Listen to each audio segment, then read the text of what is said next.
Personne ne veut s'ennuyer, nous dépensons chaque année des milliards d'euros pour éviter cette maladie tant redoutée.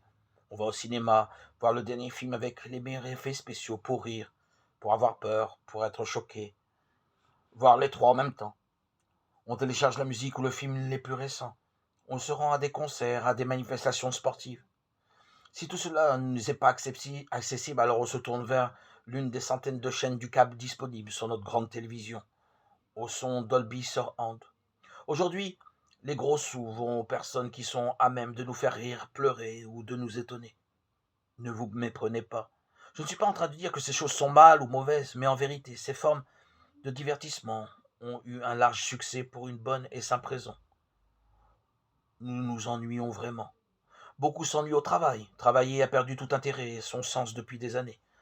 On supporte ce labeur quotidien parce qu'il faut bien rapporter de l'argent à la fin du mois. D'autres s'ennuient dans leurs relations sociales. D'une certaine façon, elles sont devenues froides et fades. Les personnes qui devraient être nos amis les plus intimes sont devenues des étrangers avec lesquels nous partageons la maison.